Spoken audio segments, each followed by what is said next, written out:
வாழ்க்கையின் சக்தியாம் அன்னை பராசக்தியினுடைய பாதம் பணிந்து சிவப்பரம்புடைய குருவருளையும் திருவருளையும் நெஞ்சகத்தை நிறுத்தி ஆறாத்தமிழ் தொலைக்காட்சி நேயர்கள் அனைவருக்கும் அடியேனுடைய பணிவென்பான வணக்கத்தினை தெரிவித்துக் கொள்கிறேன். சைவ சமயத்தினுடைய இந்த மங்கள சடங்குகள் தொடர் சொற்பொழிவு வரிசையிலே இன்றைய இந்த நட்பொழுதிலே திருமண சடங்கு பற்றி நாங்கள் இந்த வேளையிலே சிந்திக்கலாம் என நினைக்கிறேன். இந்த திருமண சடங்கு என்பது ஒரு மனிதனுடைய வாழ்க்கையிலே மிக முக்கியமான ஒரு மங்கள சடங்காக இருக்கிறது.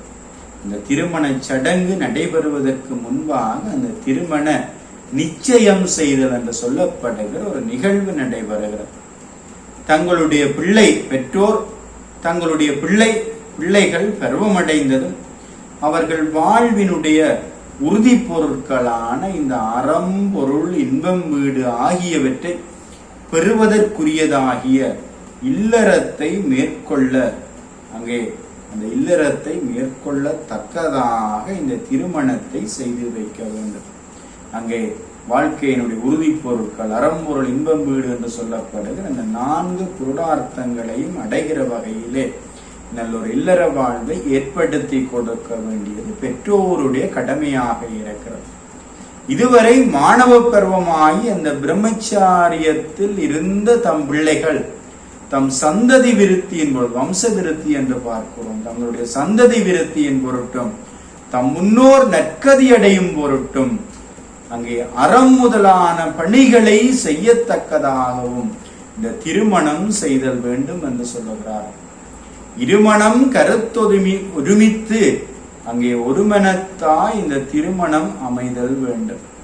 அங்கே ஒத்த குலமும் பண்பும் ஒத்த வயதும் கல்வியும் ஒத்த உடல் வளமும் உள்ள உடல் நலமும் ஒத்த உணர்வுகளும் நல்வாழ்விற்கேற்ற அந்த சாதக பொருத்தமும் பார்த்து இந்த திருமணம் நிச்சயிக்கப்படுகிறது.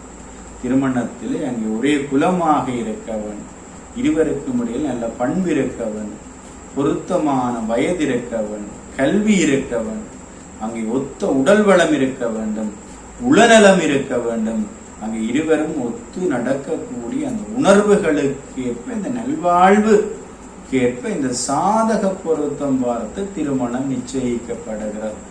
அங்கே மணமகளும் ஒருவரை ஒருவர் அறிந்து பார்த்து பேசி விரும்பி சம்மதித்தல் முக்கியமாகிறது. இரு பகுதியாரும் பூரண திருப்தி என கண்டதன் மேல் சோதரர் மூலமாக இருவரும் பொருத்தமான சுபநாளில் அங்கே திருமண பதிவு பொன்னுருக்கள் திருமணம் என்பவற்றை காண நாள் குறிக்கப்படுகிறது. திருமண கருமங்கள் பற்றி இரு பகுதியாரும் மனம் விட்டு கதைத்து சம்பந்தம் கலத்தலாகிய மனம் கலந்து மகிழ்தற்கடையாளமாக விருந்துண்டு மகிழ்கிறார்கள். இந்த திருமண நிச்சயத்தம் முடிந்த பின் இந்த திருமண பதிவு சடங்கில இந்த திருமண பதிவு என்பது முக்கியமாக இருக்கிறது. சட்டப்படி திருமணம் செய்வதற்குரிய அந்த அனுமதியாகிய இந்த திருமண பதிவு பெண் வீட்டிலே நன்னாளில் அங்கே பதிவாளரினால் மேற்கொள்ளப்படுகிறது. இது வசதி போல திருமணத்தின் முன்பாகவோ அல்லது திருமண நாளன்றோ இந்த பதிவு திருமணத்தை இந்த திருமண சடங்கிலே நடாத்துகிறார்கள். இது அவரவர் வசதிக்கு ஏற்ப அதை அமைத்துக் கொள்ளுகிறார்கள். இந்த திருமண சடங்கிலே ஒரு சட்டபூர்வமான ஏற்பாடாக இந்த திருமண பதிவு இருக்கிறது. மணமக்கள் அங்கே திருமணத்திற்கு சம்மதம் தந்து ஒருவரை ஒருவர் எக்காலத்தும் காத்து ஈருடர் ஓரீராய் வாழ்வோம் என உறுதி செய்து அங்கே மங்கள மாலையும் மோதிரமும் அங்கே மாற்றி அணிந்து மகிழ்கிற நிகழ்வு இந்த திருமண பதிவிலே இடம்பெறுகிறது. அதிலே பால் பலமும் பரிமாறி உண்பார்கள்.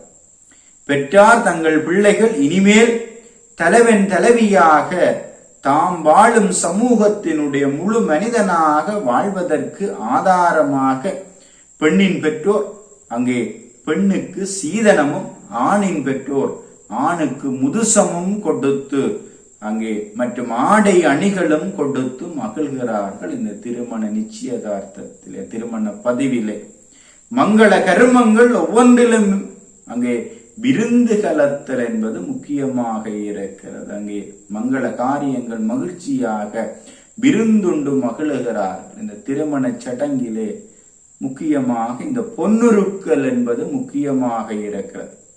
இது மணமகள் வீட்டில் நடைபெறுகிற ஒரு முக்கியமான நிகழ்வு. அங்கே பலகாரம், வெற்றிலை, பாக்கு, பழம், தேங்காய் முதலியவற்றுடன் சுமங்கலிகளுடன் அங்கே மணமகள் வீட்டார் மணமகன் வீட்டுக்கு வருவார்கள். அங்கே வருபவர்கள் மணமகன், தோழன், அங்கே மக்களின் தாய் தந்தையர், உறவினர், நண்பர்கள் குழு இருக்கும் சபையிலே பூரண கும்பம் வைத்து தீபமேற்றி வழிபாடு செய்து அங்கே மண் சட்டியிலே உமி பரவி அதில் தங்கத்தை வைத்து அங்கே ஆசாரி உருக்குவார். பின் தேங்காய் உடைத்து இளநீரை விட்டு நெருப்பை தணித்து உருகிய தங்கத்தை அங்கே வெற்றிலை, பாக்கு, பழம், பூ, மஞ்சள், குங்குமம், அங்கே எலுமிச்சம்பழம் என ஒரு தட்டிலே வைத்து சபையில் உள்ளோருக்கு காட்டி அவர்கள் ஆசீர்வாதத்தை பெறுவார்கள். அவர்கள் ஆசீர்வதிப்பார்கள். பின்னர் கன்னிக்கால் நாட்டும் நிகழ்வு நடைபெறுகிறது. நேரிய முள்முறுக்கந்தடியை மணமகன் வீட்டில் வடகிழக்கில் நட்டு அதற்கு மாவிலை பட்டு கட்டி அதன் அடியிலே அங்கே பாத்தி போல செய்து பாலுடன் சேர்த்து அந்த நவதானியத்தையும், பாலிகை என்று சொல்லுவார்கள், பாலுடன் சேர்த்து நவதானியத்தையும் தூவி தீப ஆராதனை செய்வர். பின்னர் விருந்துபசாரம் நடைபெறும். மணமக்கள் வீட்டிலும் கன்னிக்கால் நடும் வழக்கம் உண்டு. மணமகன் மணமகளுடைய 2 வீடுகளிலும் கன்னிக்கால் நடுவார்கள். அன்றுதான் திருமணத்திற்கான பலகாரம் சுடுவதற்கு ஆரம்பித்தலும், பெண்ணிற்கான கூரை கொள்முதல் செய்வதும், உறவினருக்கு சொல்லத் தொடங்குவதும் இந்த பொன்னுருக்கு நடைபெற்ற பின்புதான் நடைபெறுவது எங்களுடைய சைவ மக்களுடைய சடங்கு மரபாக இருக்கிறது. வீட்டு முற்றத்திலே அன்றைக்கு அந்த பொன்னுருக்கள் நிறைவு பெற்றால் மணப்பந்தல் அமைப்பார். வீட்டு முற்றத்தில் பந்தல் அமைத்து வெள்ளை கட்டி பல வாழை குலை, மாவிலை, தோரணம், பூமாலை முதலியவற்றால் அலங்காரம் செய்து கிழக்கு மூலமாக மணவரை அமைக்க வேண்டும். இப்பொழுது மண்டபங்களிலே திருமணம் நடைபெறுவதால் மண்டப அலங்காரம் அங்கே சிறப்பாக அமைகிறது. வாசலில் கோலமுட்டு நிறைகுடம், வெற்றிலை, பாக்கு, வாழைப்பழம், அங்கே மஞ்சளில் பிள்ளையார் வைத்து தீபமேற்றி வைப்பார்கள். வருவோரை வரவேற்க திருநீறு, சந்தனம், குங்குமம், பன்னீர் சொம்பு எல்லாம் இருக்கும். மணமகள் வீட்டில் மணமகளை வரவேற்க அங்கே பூமாலையும் கால் கழுவ செம்பும் நீரும் இருக்கும். அந்த மரபு எங்களுடைய இந்த திருமண சடங்கு பண்பாட்டிலே இருக்கிறது. இந்த மணமகனை மங்கள நீராட்டுதல் என்கிற நிகழ்வு நடைபெறுகிறது. மாப்பிள்ளை தோழர் அந்த மணமகளினுடைய சகோதரன் சுமங்கலிகள் சமேதராக மணமகன் வீட்டில் அங்கே ஒன்றித்த எண்ணிக்கையில் அங்கே பொருட்களுடன், பலகாரம் முதலான மங்கள பொருட்களுடன் அங்கே மணமகனுடைய வீட்டிற்கு வருவார்கள். மணமகன் வீட்டு வாசலிலே பூரண கும்பம், தாம்பூலம், மஞ்சளில் அல்லது சாணகத்தில் பிடித்த பிள்ளையார் வைத்து அங்கே அந்த பூரண கும்பத்திற்கு தீபம் காட்டி அங்கே வழிபாடுகள் எல்லாம் செய்யப்படுகிறது. தீப தூப அலங்காரம் செய்து வழிபாடுகள் செய்யப்படுகிறது. வாசலிலே வெள்ளை துணி விரிக்கப்பட்ட ஒரு ஆசனத்திலே கிழக்கு நோக்கி மணமகன் இருக்க, ஒருவர் தேங்காயடிக்க தோழனும் மங்கள வாழ்வுடையோரும் ஒற்றை எண்ணிக்கையில் மாப்பிள்ளையினுடைய தலையிலே பாலும் மரகும் 3 முறை வைத்து பின் நீர்நிலைக்கு, கிணற்றடி அல்லது குளியலறைக்கு மாப்பிள்ளையை அழைத்து சென்று நீராட்டுவர். மணமகனை அலங்காரம் செய்து தலப்பாகை அணிவர். முன்பு எங்களுடைய பண்பாட்டில் இது மரபாக இன்று வரை இடம்பெற்று கொண்டு வருகிற சிறப்பை நாங்கள் பார்க்கிறோம். சுபவேளையில் மணமகனை அங்கே தோழன் அழைத்து கொண்டு மணமகள் வீட்டிற்கு, இப்பொழுது திருமண மண்டபத்திற்கு செல்லுகிறார்கள். மணமகன் வீட்டுக்கு அல்லது மணமகள் வீட்டிற்கு அல்லது திருமண மண்டபத்திற்கு அழைத்து கொண்டு புறப்படுவார். அவ்வேளை 1 அல்லது 5 தட்டங்களில், அங்கே 3 அல்லது 5 தட்டங்களிலே பலகாரம், தாம்பூலம், அங்கே மலர், தேங்காய், தாலி, கூரை முதலான மங்கள பொருட்களை சுமங்கலி பெண்கள் எடுத்து வருவார்கள். அந்த பொருட்கள் சுமங்கலி பெண்களினாலே எடுத்து வருகிறது. அங்கே மகளை மங்கள நீராட்ட நிகழ்வும் இந்த திருமண சடங்கில் நடைபெற, தோழியும் அங்கே மங்கள நீராட்டல் நிகழ்வுக்காக அங்கே மங்கையரும் பெண்ணினுடைய தலையிலே 3 முறை பாலுடன் அருகு வைத்து நீராட்டி பெண்ணை அலங்கரிப்பார். பெண்ணிற்கு முன்பர் அங்கே ருதுசாந்தி, அந்த பூப்புனித நீராட்டு விழாவில் இந்த நீராடல் செய்திருந்தால் இந்த திருமண நாளிலே அதை செய்வதை தவிர்த்து கொள்வார்கள். அந்த சடங்கு இங்கே நடைபெறுவது தவிர்க்கப்படும். அங்கே மாப்பிள்ளை அழைத்தல் என்ற ஒரு நிகழ்வு நடைபெறுவது. மங்கள வாத்தியம் முழங்க உறவினர், நண்பர்கள் அங்கே மணமகன் மணப்பந்தலுக்கு அழைத்து வரப்படுகிற சிறப்பு நடைபெறும். வாயிலே தோழன் கால் கழுவி அங்கே தோழனுக்கு மணமகன் கணையாளி அணிகிற நிகழ்வு நடைபெறுகிறது. அங்கே பெண்ணுடைய தந்தை மணமகனுக்கு மலர் மாலை அணிய அங்கே இரு சுமங்கலியர் ஆலாத்தி எடுத்து வரவேற்பர். மணமகன் மணமேடையிலே பலமாக சென்று மணமேடையிலே அமர்வர். தோழர் அவருக்கு இடப்புறம் அமர்ந்திருப்ப. மணமேடை அங்கே அலங்கரிக்கப்பட்ட மங்களமான மணமேடை இருக்கிறது அல்லவா. மணவரை கிழக்கு முகமாக அமைக்கப்பட்டிருக்கு. மேடையில் வடகிழக்கில் சுவாமி அம்பாள் கும்பமும் வடமேற்கில் சந்திர கும்பமும் சூழ பாலிகை நவதானியத்திற்கான மண்சட்டியிலே வடக்கில் அந்த மண்சட்டியில் நவதானியம் இடப்பட்ட முளைப்பாலிகை என்று சொல்லுவோம். அந்த நவதானியம் இடப்பட்ட மண்சட்டியும் வடக்கில் அம்மியும் நடுவில் ஓம கொண்டலமும் விநாயக பூசை பஞ்சகவிய பூசைக்கான ஒரு கும்பமும் தென்மேற்கில் நவக்கிரக கும்பமும் கிழக்கில் அரசாணியும் சூழ 4 கும்பமும் குத்து விளக்கும் அதற்கு கிழக்கில் மஞ்சள் நீர் நிறைந்த பாத்திரம் ஒன்றும் அமைந்திருக்கும். இந்த சடங்குகள் கிரியையுடைய ஆரம்ப கிரியையாக மணமகனுக்கு திருநீறு கொடுத்து அணியை செய்து வலதுகை அணிவிரலில் பவித்திரம் தெப்பை என்று சொல்லுகிறோம். அந்த பவித்திரத்தை அணிவித்து சிவாச்சாரியார் சங்கல்பம் செய்வார். பின்னர் விநாயகர் பூசை, புண்ணியா வாகனம், பஞ்சகவ்ய பூசை செய்து மண்டபத்தையும் திரவியத்தையும் தூய்மைப்படுத்தி மணமகனுக்கு பஞ்சகவ்யம் பெருக கொடுப்பார். அங்கே அதை தொடர்ந்து அங்குரார்ப்பணம் என்று சொல்லப்படுகிற சடங்கு நடைபெறுகிறது. நவதானியத்தை பாலுடன் சேர்த்து மண்ணிறைந்த சட்டியில் போடுதல் அங்குரார்ப்பணம் என்று சொல்லப்படுகிறது. அந்த முளைப்பாலிகை என்று பார்க்கிறோம். அந்த நவதானியத்தை மண்ணுள்ள அந்த சட்டியிலே போடுகிறார். முளைக்க போடுகிற ஒரு குறியாக அதை போடுகிறார். பயிர் வளர்ச்சிக்கு இந்த சந்திர கிரகணம் துணை புரிவதால் முதலில் கும்பத்தில் சந்திரனை பூசித்து பின் மணமகன் உறவினரில் 3 சுமங்கலிகளை அழைத்து விபூதி அணிவித்து அவர்கள் மூலமாக பாலிகை நவதானியம் போடச் செய்து அவர்களுக்கு வெற்றிலை பாக்கு பழம் கொடுப்பார்கள்.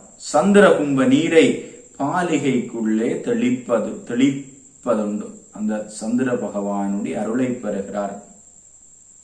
அடுத்து ரட்சாபந்தனம் என்று சொல்லப்படுகிற கிரியை நடைபெறுகிறது. காப்பு கட்டல். எடுத்த கர்மம் இடையூறின்றி இனிதே நிறைவேறவும் இடையே தடை ஏற்படாதிருக்கவும் அந்த ரட்சாபந்தம் செய்தல் வேண்டும். ஒரு தட்டத்திலே பச்சை அரிசி பரவி வெற்றிலை பாக்கு பழம் வைத்து தேங்காய் மீது மஞ்சள் பூசி நூலை வைத்து அந்நூலை அங்கே கிரியாகுரு மணமகனின் வலது மணிக்கட்டில் கட்டி முடிச்சின் மீது விபூதி அணிவார். அவ்வேளை மணமகள் உறவினர் ஒருவர் அங்கே தேங்காம்பத்தில் நவகோள்களையும் பூசித்த பின்பு அக்கினிகாரியம் செய்தல் என்ற சம்பவம் நடைபெறுகிறது. அங்கே மணமகள் வருகை என்ற நிகழ்வு இதை தொடர்ந்து நடைபெறுகிறது. மணமகள் முகத்தை மெல்லிய துணியால் மறைத்து தோழி முதலிய சுமங்கலியர் மணமகளை அழைத்து வந்து மணமகனுக்கு பலப்புறத்திலே இருத்துவர். திருநீறு அணிவித்து இடதுகை அணிவிரலில் பவித்திரம் அணிவித்து சங்கற்பம் செய்து இடது மணிக்கட்டில் காப்பு கட்டுதல் நடைபெறுகிறது. அவ்வேளை மகளின் உறவினர் ஒருவர் தேங்காய் உடைக்கிற நிகழ்வு நடைபெறுகிறது. இதைத் தொடர்ந்து பிதிர் ஆசீர்வாதம் என்று சொல்லப்படுகிற நிகழ்வு நடைபெறுகிறது. இல்வாழ்க்கையில் தவறின்றி நடத்தலுக்கு அக்குடும்பத்தில் முன்னோர் வாழ்த்த வேண்டும் என்பது எங்களுடைய மரபாக இருக்கிறது. அக்குடும்பத்தில் முன்னோரான பிதிர்களை திருப்திப்படுத்தும் பொருட்டும் அவர்களின் ஆசீர்வாதம் பெறும் பொருட்டும் சாந்தி சிரார்த்தம் செய்யப்படுகிறது.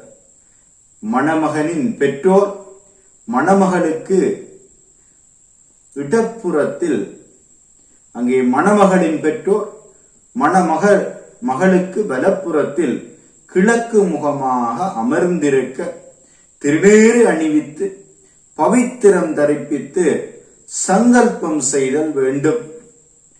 மணமக்களின் தந்தையரால் அங்கே பிதிர்களை குறித்து சிரார்த்தம் செய்யப்படும்.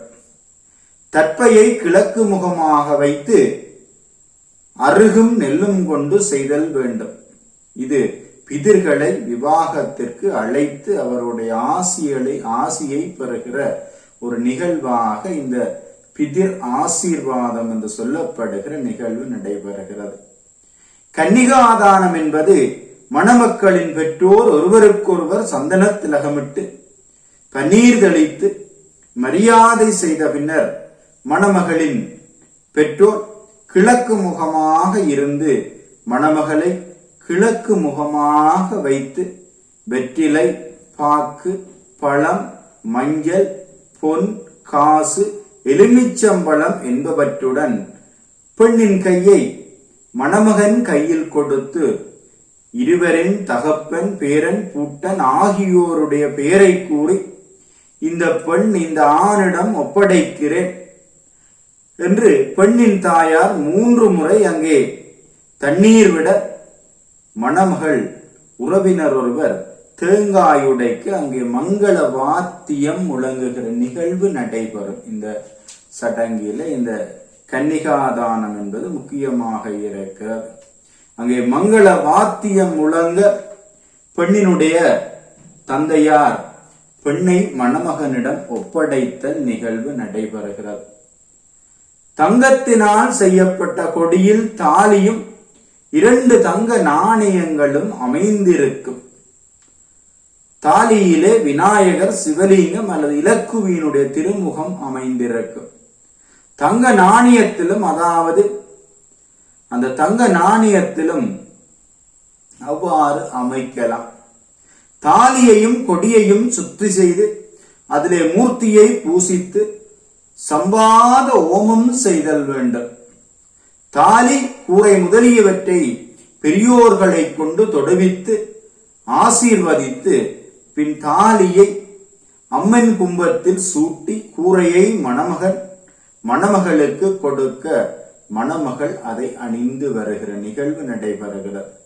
அதை தொடர்ந்து அந்த மங்கள நான் கூட்டுதல், தாலி கட்டுதல் என்று நாங்கள் பேச்சு வழக்கிலே சொல்லுகிறோம். கூரை உறுத்தி வந்த மணப்பெண் மணமகனுக்கு பலப்புறம் அமருவார்.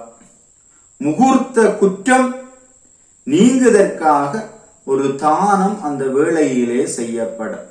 மணமகன் எழுந்து பெண்ணிற்கு வலப்புறம் நின்று மணமகனின் உறவினர் ஒருவர் தேங்காய் உடைக்க பின்புறத்தை ஒரு பெண் தீபமேந்த அங்கே மணமகள் கழுத்திலே மங்கள நான் கூட்டுவர். அவ்வேளை மங்கள வாத்தியம் முழங்க சபையோர் அட்சதை அல்லது மலர் தூவி ஆசீர்வதிக்கிற நிகழ்வு நடைபெறும். மங்கள நாளில் திருநீறு அங்கே சாத்தி பெண்ணிற்கும் திருநீறு சாற்றுவார்கள். மணமகன் மணமகள் அங்கே மணமகனுக்கு இடதுபுறம் அமருவார். அங்கே மணமகள் தாலி ஏறிய பிற்பாடு மணமகனுக்கு இடதுபுறத்திலே அமருவார். இது சிவசக்தியை காட்டுகிறது. சிவனுடைய இடது பக்கத்திலே சக்தி இருக்கிறார். அங்கு இடதுபுறமாக தாலி ஏறிய பின்பாடு இடதுபுறமாக மணப்பெண் அமர்ந்து கொள்ளுவார். மணமகள் நெற்றியிலே குங்குமம் திலகமிட்டு கண்ணாடி முதலிய மங்கள பொருட்கள் மணமகளால் அங்கே பெண்ணிற்கு வழங்கப்படுகிறது. மணமகள் ஆகிய பெண்ணிற்கு அந்த மங்கள பொருட்கள் வழங்கப்படுகிறது. அதைத் தொடர்ந்து மாலை மாற்றுதல் என்ற நிகழ்வு நடைபெற உடலாலும் உள்ளத்தாலும் இருவர் ஒருவர் என்ற தத்துவத்தை உணர்த்துவது மாலை மாற்று. மணமகன் கழுத்தில் அணிந்திருக்கும் பூமாலையை மணமகனுக்கும், மணமகள் கழுத்தில் அணிந்திருக்கும் பூமாலையை மணமகனுக்கும் 3 முறை மாறி மாறி அணிவிப்பார். எங்களுடைய சைவ சடங்குகளிலே 3 முறை ஒரு காரியத்தை செய்வார்கள். 3 முறை செய்கிற மரபு இருக்கிறது. திருமணத்தின் பின்பு இருவரும் உடலாலும் உள்ளத்தாலும் இருவர் ஒருவரே என்பதை காட்டுவதற்காக இந்த நிகழ்வு நடைபெறுகிறது. மாலையை மாற்றுதல், 3 முறை மாலை மாற்றுகிற நிகழ்வு நடைபெறும். அதைத் தொடர்ந்து மதுபர்க்கம், பால் பழம் பூசித்தல், மதுபர்க்கம் என்று சொல்லப்படுகிற பால் பழம் பூசித்தல் நிகழ்வு நடைபெறுகிறது. தயிர், நெய், தேன், சர்க்கரை, பழம் ஆகியவற்றை கலந்து முதலில் மணமகள் மணமகனுக்கு 3 முறை ஒன்ன கொடுப்பார். எங்களுடைய பண்பாட்டிலே விருந்தோம்பல் இருக்கிறது. பெண்ணானவள் அங்கே ஆணுக்கு விருந்து கொடுத்து மகிழ்கிறது, அல்லது இல்லத்திற்கு வருகிறவருக்கு விருந்து கொடுத்து மகிழ்ந்த பின்பு அங்கே உண்ணுகிற மரபு இருக்கிறது. அங்கே மணமகள் மணமகனுக்கு 3 முறை உண்ண கொடுப்பார். பின் மணமகள் அந்த மணமகள் ஆகிய பெண்ணிற்கு மணமகன் 3 முறை உண்ண கொடுப்பார். இருவருக்கும் வாழ்க்கை துணை அமைந்ததும் முதலில் இனிமையான உணவை உட்கொள்வது வாழ்வினுடைய இனிமையாக அமைய வேண்டும் என்பதற்காக தயிர், நெய், தேன், சர்க்கரை, பழங்கள் அந்த உணவு கொடுக்கப்படும். வாழ்வினுடைய முதல் சம்பவம் இனிமையாக இருப்பது போல அவருடைய வாழ்க்கை முழுவதும் இனிமையாக இருக்கும் என்பதற்காக அங்கே இனிப்பு கலந்த தித்திக்கின்ற உணவாக இந்த பால் வளம் கொடுக்கப்படுகிறது. இப்பொழுதும் பாலும் வாழைப்பழமும் சேர்த்து பூசித்தல் இடம்பெறுகிறது. பின் 100 ஆகுதி செய்யப்படும். அதன் பிற்பாடு அங்கே 100 ஆகுதி செய்யப்படும். அதைத் தொடர்ந்து பசு தரிசனம் என்று சொல்லப்படுகிற நிகழ்வு நடைபெறுகிறது. பசுவின் உடலிலே சகல தேவர்களும் புண்ணிய நதிகளும் பிறவும் அமைந்திருப்பதாலும் நல்ல சகுனத்திற்காகவும் பின்புறத்தில் இலக்குமி வாசம் செய்வதால் பசு கிழக்கு நோக்கி வண்ண நிற்க அங்கே மணமக்கள் அங்கே இருதய பாத்திரத்தால் பசுவின் பின்புறத்தை தரிசிப்பார்கள். இதயத்தினாலே பசுவை தரிசிப்பார்கள். மனமுத்து தரிசிக்கிறார். புது வாழ்க்கை ஆரம்பிக்கும் போது முதலில் காண்பது மங்களமானதும் புனிதமானதுமாக இருக்க வேண்டும் என்று பசு தரிசனம் இடம்பெறுகிறது. பின் மூல மந்திரத்தினால் 108 ஆகுதி கொடுக்கப்படுகிறது. அங்கே முதலிலே இனிப்பான இனிய சுவையுள்ள உணவு கொடுக்கப்படுகிறது. அங்கே 100 ஆகுதி கொடுக்கப்படுகிறது. அதை தொடர்ந்து மங்களமான சிவ அம்சமான பொருளாகிய பசுவை காண்பிக்கிறார்கள். அதை தொடர்ந்து 108 ஆகுதி கொடுக்கப்படுகிற நிகழ்வு அங்கே நடைபெறுகிறது. அதனை தொடர்ந்து திருமண சடங்கினுடைய வரிசையிலே பாணி கிரகணம் என்று சொல்லப்படுகிற நிகழ்வு நடைபெறுகிறது. பாணி என்பது கை, கிரகணம் என்பது பற்றுதல் அல்லது பிடித்தல் என்று சொல்லப்படுகிறது. பாணி என்பது கை, கிரகணம் என்பது பற்றுதல் அல்லது பிடித்தல் என்று சொல்லப்படுகிறது. இது கைப்பிடித்தல் எனப்படும். அக்கினி சாட்சியாக பெரியோர் சாவியோர் சாட்சியாகவும் நாம் கரம் பற்றுகிறோம், முதுமை அடைந்தாலும் கூட நாம் சேர்ந்தே இருப்போம் என்று மணமகள் கை கீழே மேல் நோக்கி அமைய அங்கே மணமகளுடைய கை கீழே, மணமகனுடைய கை மேல் நோக்கி அமைய அந்த கைப்பிடிக்கிற மரபு இருக்கிறது. பாணி கிரகணம் என்று சொல்லுகிறோம், கைப்பிடித்தல் நிகழ்வு. அதை தொடர்ந்து கரம் பற்றிய மணமகன், மணமகளுடைய கரம் பற்றிய மணமகன் 7 அடி வைத்து நடத்தல் நிகழ்வு நடைபெறுகிறது. மணமகன் மணமகளுடைய கையை பிடித்து அக்கினிக்கு பக்கத்தில் 7 அடி நடப்ப. இது இல்வாழ்விற்கு தேவையான 7 பொருட்களான உணவுப் பொருள், உடற்பலம், இறை வழிபாடு, மன அமைதி, அறிவு, காலத்திற்கு காலம் வரும் பொருட்களை அதனால் வரும் சுகமும், அங்கே யாகாதி கர்மங்களுக்கு வேண்டிய துணைகள் என்பவற்றை பெறுவதற்காக இருவரும் அங்கே 7 அடி வைத்தல் என்று சொல்லப்படுகிற அந்த இருவரும் முயற்சி செய்வதற்கு வேண்டிய அருளை கடவுளிலிருந்து பெறுவதற்காக செய்யப்படும். இதேவேளை சொல்லும் மந்திரத்தாலும் கிரியையாலும் மணமகன் அங்கே கோத்திரத்தில் ஐக்கியமாகிறார். இருவரும் ஒரே கோத்திரமாக அங்கே ஐக்கியமாகிறார்கள். வாழ்வியலுக்கு தேவையான 7 பொருட்களை பெற வேண்டும். வாழ்க்கையில் மகிழ்ச்சியாக இருக்க வேண்டுமானால் என்னாலும் உணவுக்கு குறையில்லாதிருக்க வேண்டும், உடற்பலம் இருக்க வேண்டும், இறை அருள், இறை வழிபாடு இருக்க வேண்டும், மன அமைதி இருக்க வேண்டும், அறிவு இருக்க வேண்டும், காலத்திற்காலம் வருகிற பொருட்களும் அதனால் வரும் சுகமும், அங்கே யாகாதி கர்மத்திற்கு வேண்டிய துணைகள் என்பவற்றை பெறுவதன் ஊடாகத்தான் வாழ்வியலே மகிழ்ச்சியாக வாழலாம் என்பதற்காக இந்த 7 அடி வைத்தல் என்று சொல்லப்படுகிற நிகழ்வு நடைபெறுகிறது. அதை தொடர்ந்து அம்மி மிதித்தல் என்ற நிகழ்வு நடைபெறுகிறது. 4 மூலை விட்டமுள்ள ஒரு கல்லை, அங்கே அதை அம்மி என்று சொல்லுகிறோம், அதை வைத்து அதன் மேல் மணமகள் பெண்ணின் காலை தூக்கி, அந்த மணமகளாகிய பெண்ணினுடைய காலை மணமகன் தூக்கி வைத்து கால் நடுவிரலிலே அந்த மெட்டி என்று சொல்லப்படுகிற மிஞ்சி அணிவார்கள். அம்மி மிதித்தலின் நோக்கம் பெண்ணானவர் கல்லை போல உறுதியுடன் மனந்தளராது தன்னுடைய நிலையிலிருந்து பிரியாமலும் கணவனுக்கு அங்கே பற்றி நீங்காமலும் இருக்க வேண்டும் என்பதாகும்.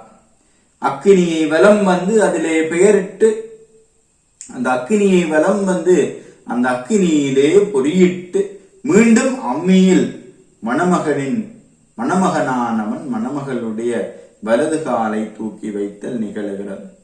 மும்முறை அக்கினியை வலம் வந்த பின்பு குற்றம் நீங்குவதற்காக பிராயச்சித்த ஓமம் செய்யப்படுகிறது. அடுத்து கணையாளி எடுத்தல் என்கிற நிகழ்வு. அக்கினியை வலம் வரும் பொழுது இந்நிகழ்வு இடம்பெறுகிறது.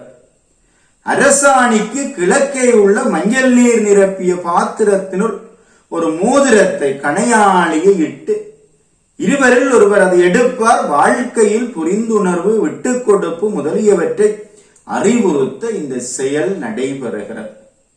அதை தொடர்ந்து அருந்ததி காட்டுதல் என்று சொல்லப்படுகிற ஒரு நிகழ்வு நடைபெறும். வானத்தில் துருவ மண்டலத்திற்கு அருகில் சப்தரிசி மண்டலம் என்று சொல்லப்படுகிற ஒரு மண்டலம் உண்டு.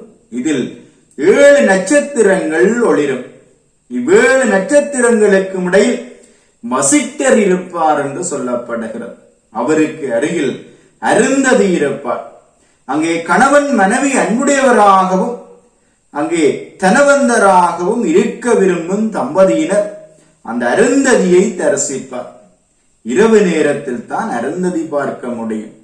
பகல் வேளையில் நிகழும் திருமணத்தில் அதற்கென வைத்திருந்த கும்பத்தில் பூ போட்டு வணங்குவார்கள். அந்த கும்பத்தை அருந்ததியாக பாவித்து அந்த பூ போட்டு கும்பிடுவார்கள். ஆரம்ப காலங்களில் இரவு பொழுதிலே இந்த சடங்கு நடைபெற்றது. இன்றைக்கு சடங்கை சுருக்கி நாங்கள் ஒரு நாள் பொழுதிலே, பகல் பொழுதிலே முடித்து விடுகிறோம். அதற்காக அங்கு அருந்ததியாக வைக்கப்பட்ட அந்த கும்பத்திலே பூ போட்டு வணங்குவார்கள். வசிட்டரும் அருந்ததியும் போல எடுத்துக்காட்டாக தம்பதியர் வாழ வேண்டும் என அருந்ததி காட்டுகிற நிகழ்வு நடைபெறுகிறது. அதை தொடர்ந்து பூரணாகுதி என்று சொல்லப்படுகிற நிகழ்வு நடைபெறும். இது ஓமத்தை நிறைவு செய்கிற கிருமியாம். அக்கினி காரியமாக அக்கினி வளர்க்கிறோம் அல்லவா, அந்த ஓமத்தை நிறைவு செய்கிற கிரியா. குருக்கள் அங்கே